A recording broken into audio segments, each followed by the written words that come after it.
नमस्कार। आज हम बात करेंगे पहाड़ी लहसुन के हेल्थ बेनिफिट्स और रिस्क के बारे में। ये बेसिकली लहसुन यानी गार्लिक का एक अलग तरीके का फॉर्मेट है जो पहाड़ों में यानी हिमालय वगैरह में बनाया जाता है, स्नो वगैरह के एरियाज़ में ज़्यादा ये बनाया जाता है। बेसिकली पहाड़ों से आने वाला जो लहसुन है उसको पहाड़ी लहसुन बोलते हैं। ये थोड़ा-सा रेगुलर लहसुन जैसा ही है, लेकिन इसमें थोड़े से अलग बेटर प्रॉपर्टीज़ होते हैं, कुछ न्यूट्रिशनल या हेल्थ बेनिफिट्स होते हैं। तो आज स्पेसिफिकली बात करेंगे ये क्या बेनिफिट कर सकता है और इसको लेने से लोगों को क्या फ़ायदा हो सकता है और कहाँ पे इसको ध्यान रखने की ज़रूरत है, कहाँ इससे थोड़ा नुकसान हो सकता है। ऑलरेडी गार्लिक पर हमने एक ऑलरेडी सेपरेट वीडियो किया है, आज इस पर हम थोड़ा-सा और एक्स्ट्रा डिस्कशन करेंगे। टॉपिक पर जाने से पहले जो लोग हमारे चैनल पर नए हैं, उन्हें रिक्वेस्ट करूँगा कि चैनल को सब्सक्राइब करें, वीडियोज़ को लाइक और शेयर करें। सबसे पहले बात करेंगे पहाड़ी लहसुन, जो कि हिमालय लहसुन बोलते हैं। ये इसके बेनिफिट्स क्या हैं? इसकी अच्छी न्यूट्रिशनल वैल्यू है, इसमें कुछ विटामिन्स, मिनरल्स होते हैं, कुछ बायो एक्टिव सब्सटेंसेस होते हैं जैसे कि विटामिन सी होता है, विटामिन B6 होता है, मैग्नीशियम, सेलेनियम, एलिसिन, एक सल्फर कंपाउंड है होता है एलिसिन। ये सारे प्रॉपर्टीज़ होते हैं। ये सारे प्रोडक्ट्स जो हैं हेल्थ को बेनिफिट देते हैं, हेल्थ को प्रमोट करते हैं। ये सारे विटामिन्स और मिनरल्स बॉडी में अगर कमी हो तो आप अगर लहसुन को या पहाड़ी लहसुन को लेते हैं तो आपको फ़ायदा इनसे मिलेगा। Vitamin C, vitamin B6, manganese, selenium और एलिसिन ये एक्स्ट्रा पहाड़ी लहसुन में मिलता है। इसके अलावा इसमें कुछ एंटीऑक्सीडेंट तत्व रहते हैं जो कि बॉडी के इन्फ्लेमेशन को कम करते हैं, बॉडी के सूजन को कम करते हैं, जो कि बीमारियों से लड़ने में और खासकर इन्फ्लेमेशन संबंधित बीमारियों से लड़ने में हमारी मदद करते हैं। इसमें कुछ पोटेंशियल कार्डियोवैस्कुलर बेनिफिट्स रहते हैं जो हृदय के ब्लॉकेजेस को कम करते हैं, खून को कुछ हद तक पतला करते हैं, ब्लड प्रेशर को कम करते हैं, कोलेस्ट्रॉल लेवल्स को कम करते हैं, ब्लड के सर्कुलेशन को इम्प्रूव करते हैं। खासकर ये सारी चीज़ें जो एलिसिन, जो सल्फर कंटेनिंग कंपाउंड्स हैं, इनसे होता है। और ये सारी चीज़ें जब पहाड़ी लहसुन को अपन लेते हैं तो इससे आपका हार्ट अटैक रिलेटेड जो रिस्क है वो कुछ हद तक कम होता है। मैं ऐसा नहीं कह रहा हूँ ये दवाइयों के बदले है, मैं ऐसा नहीं कह रहा हूँ कि दवाइयों को बंद करके अगर आप इसको ले लेते हो तो बहुत ज़्यादा बेनिफिट हो जाएगा, ऐसा नहीं है। जिन लोगों को अभी तक हार्ट का प्रॉब्लम नहीं हुआ है और कोई मेडिसिन पे नहीं है, आप इसको ट्राई कर सकते हैं, दवाओं के साथ में आप इसको ट्राई कर सकते हैं। लेकिन इसका जो बेनिफिट है उसके लिए कोई क्लियर कट बड़ी स्टडीज़ या डेटा अवेलेबल नहीं है कि इसमें इतना लोगों को लेने से हार्ट अटैक के रिस्क को पूरा कम किया जा सकता है, ऐसा कोई डेटा अवेलेबल नहीं है आज के डेट में। लेकिन हाँ, इसको थोड़ा बहुत मात्रा में लेने से आपको थोड़ा फ़ायदा मिलेगा हार्ट अटैक और कार्डियोवैस्कुलर प्रॉब्लम्स के टर्म्स में। इसके अलावा इसमें इम्यून बूस्टिंग प्रॉपर्टीज़ है जो कि आपके इम्यून सिस्टम को बेटर करती है। ओवरऑल अगर जिन लोगों को भी इम्यून रिलेटेड प्रॉब्लम्स है, बॉडी में इन्फेक्शन है, कोई इलनेसेस है, अगर आप इसको लेते हैं तो आपको इम्यूनिटी बढ़ती है जिससे कीटाणु से लड़ने में बॉडी को थोड़ी मदद मिलती है।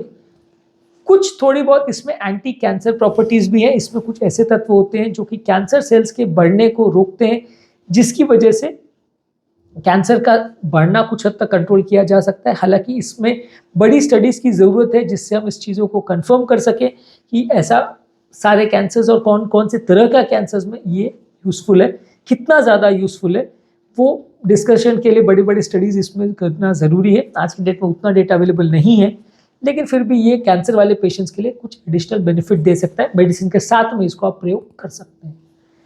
इसके अलावा अब बात करेंगे इसमें कुछ इश्यूज़ के बारे में। लहसुन के साथ सबसे बड़ा इशू रहता है कि इसमें एक स्ट्रॉन्ग टेस्ट और एक स्मेल होता है, जिसकी वजह से कई लोग को बैड ब्रेथ या बैड स्मेल भी आ सकता है। कई लोग को इसका टेस्ट या फ्लेवर पसंद नहीं होता, तो कई लोग इसको इसलिए नहीं लेना चाहते। तो लहसुन के टेस्ट और ओडर के बारे में एक इशू ये है कि काफ़ी लोग इसको पसंद नहीं करते। यदि आप इसको लेना चाहते हैं और ले सकते हैं और आपको ये लेने में अगर उतना ख़राब स्मेल नहीं आता है तो डेफिनेटली आपको उसको प्रयोग करना चाहिए।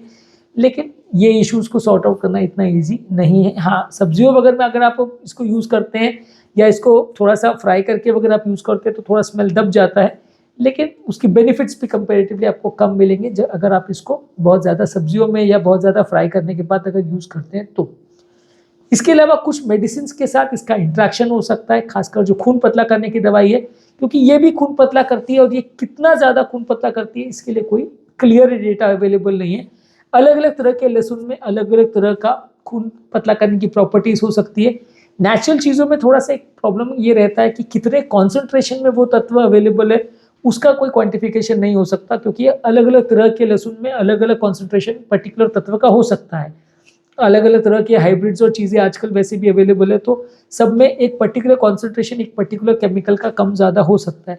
तो एज अ ब्लड थिनर हम इस पर बहुत ज़्यादा ट्रस्ट नहीं कर सकते, क्योंकि मान लीजिए आपने एक पर्टिकुलर हाइब्रिड का ये वाला सुन लिया, इसमें ब्लड थिनिंग प्रॉपर्टी ज़्यादा है, आपने दूसरे हाइब्रिड का लिया, दूसरे तरह के से उसको कल्टीवेट किया गया, अलग तरह के केमिकल्स और पेस्टिसाइड्स उसमें यूज़ किए गए, उसमें वो फ़ायदा नहीं मिल रहा है या कम ज़्यादा मिल रहा है, तो वो कितना कॉन्सेंट्रेशन बॉडी में जाएगा वो पर्टिकुलर कंपाउंड का, वो ट्रस्टवर्दी नहीं है।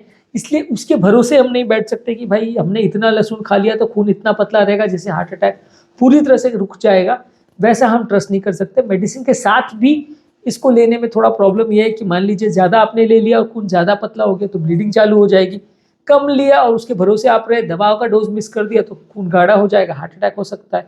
तो इसलिए ये थोड़े से ट्रस्टवर्दी चीज़ें नहीं है, इनको यूज़ करने से पहले थोड़ा सोच समझ के और अपनी रिस्क पे यूज़ करना चाहिए। डॉक्टर्स भी इनको बहुत ज़्यादा रिकमेंड नहीं करते, उसका रीज़न यही है कि ये सब में कितना कॉन्सेंट्रेशन पर्टिकुलर तत्व का है उसको क्वान्टिफाई नहीं किया जा सकता।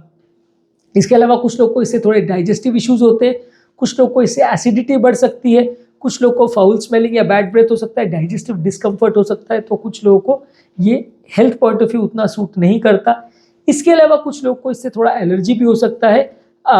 इसमें हर एक आदमी को हेल्थ को ये सूट करे ऐसा ज़रूरी नहीं है। लहसुन में जो कुछ प्रोडक्ट्स होते हैं वो हर व्यक्ति के लिए हेल्दी है ऐसा ज़रूरी नहीं है, किसी किसी को उससे एलर्जी हो सकता है, खासकर उन लोगों को जिनको प्याज या एलियम ग्रुप ऑफ वेजिटेबल्स, प्याज एलियम सटाइवम होता है, तो ये ग्रुप ऑफ वेजिटेबल्स से जिनको अगर एलर्जी है तो उसको लहसुन से भी एलर्जी हो सकती है। थोड़ा वैसे लोगों में आपको ध्यान रखना चाहिए या नहीं यूज़ करें तो ज़्यादा अच्छा है। तो बेसिकली आज के टॉपिक में हमने बात करी पहाड़ी लहसुन के बारे में। बेसिकली इसकी न्यूट्रिशनल वैल्यू अच्छी है, विटामिन मिनरल्स खासकर vitamin C, vitamin B6, manganese, selenium, allicin, ये सारी चीज़ें होती है। एंटीऑक्सीडेंट के हिसाब से अच्छा है, हार्ट के हिसाब से अच्छा है, ब्लॉकेजेस को कम करता है और खून को थोड़ा पतला करता है जिससे हार्ट अटैक का रिस्क थोड़ा कम होता है। इम्यूनिटी को बूस्ट करता है, एंटी कैंसर की तरह से भी इसको यूज़ कर सकते हैं, as an anti cancer chemical या ड्रग की तरह यूज़ कर सकते हैं। बुराई इसमें यह है कि इसमें कितना ब्लड थिनिंग प्रॉपर्टी है, कितना इम्यून बूस्टिंग प्रॉपर्टी या कितना एंटी कैंसर प्रॉपर्टी है उसको क्वांटिफाई नहीं कर सकते, उस पर अकेले आप ट्रस्ट नहीं कर सकते। स्ट्रॉन्ग टेस्ट और ऑर्डर रहता है जो कि कुछ लोग को सूट नहीं करता। डाइजेस्टिव इश्यूज कुछ लोग को होते हैं, एसिडिटी कुछ लोग को बढ़ सकती है, कुछ लोग को इसे एलर्जी हो सकती है। तो आप ये सब चीज़ों का ध्यान रखें तो आप इसको प्रयोग कर सकते हैं। हमारा इसमें टेक ये है कि आप इसको यूज़ कर सकते हैं as an add on therapy, as a बाकी चीज़ों के साथ थोड़ी मात्रा में आप इसको यूज़ कर सकते हैं थोड़ा बेनिफिट्स के लिए, लेकिन बहुत ज़्यादा इसको यूज़ करें और सिर्फ इसी पर ट्रस्ट करें तो उसमें प्रॉब्लम्स ज़्यादा हो सकती है, उसमें आपको थोड़ा ध्यान और कॉशन रखना पड़ेगा। टॉपिक एंड करने से पहले जो लोग हमारे चैनल पर नए हैं उन्हें रिक्वेस्ट करूँगा कि चैनल को सब्सक्राइब करें, वीडियोस को लाइक और शेयर करें। जो लोग हमारे चैनल पर डाइट और हार्ट अटैक संबंधित वीडियोस देखना चाहते हैं उनके लिए डाइट और हार्ट अटैक की सेपरेट प्लेलिस्ट बने हुए हैं, इन वीडियोस को आप चेकआउट करिए। काफ़ी कुछ नया जानने और सीखने को मिलेगा जिससे आपको बीमारी को मैनेज करने में और उसका ट्रीटमेंट करने में मदद मिलेगी।